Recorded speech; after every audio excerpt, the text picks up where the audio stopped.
چمپیون حوزه المپیک شدم و پرچم جمهوری اسلامی.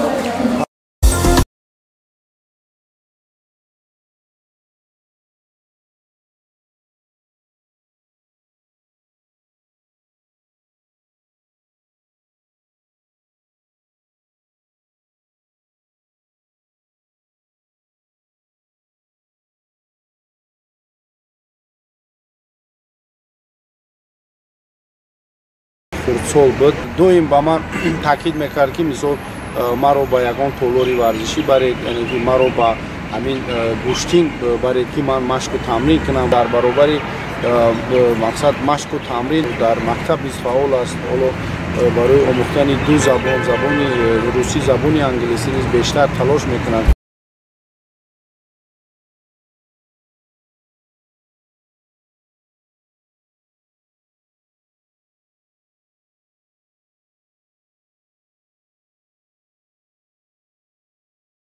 در اولای ما پدرم اکم ورزشگر میشد. من در مسابقه‌های بین‌المللی بیرون از دولت رفت. دو بار اشتراک کرده، یک بار سزاوار جای سوم شدم، یک بار دیگه سزاوار جای یکم. من در آینده می‌خواهم که با بازی‌های المپیک رفته اشتراک کرده پرچم جمهوری ترکستان رو بلند کنم.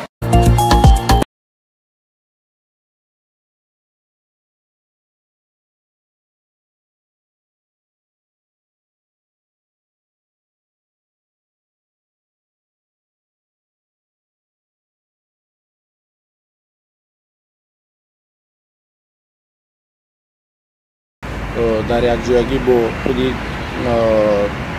ҳамин клуби тим бо Имроду як мураббии пуртаҷриба, яъне ки як шахсияте ки аллакай бо анаmu камарбанди сиёҳ сазовор шудааст дар намуди ҷиу-ҷитсу, греплинг аз Федератсияи Россия даъват кардем ва тӯли 10 рӯз бо варзишгарони мо кор кардем.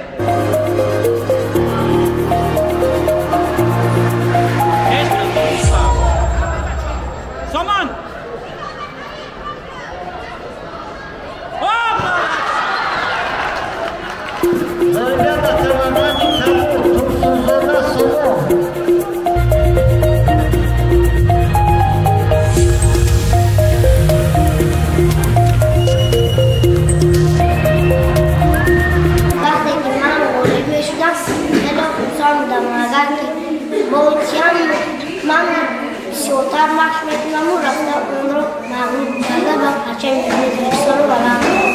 من باز تئوری دیدم که به مسابقات در دولت امریکا برگزار میشود که رفتم در آنجا اشتراک کرده پرچم جمهوری ترکستان رو بلند بردارم.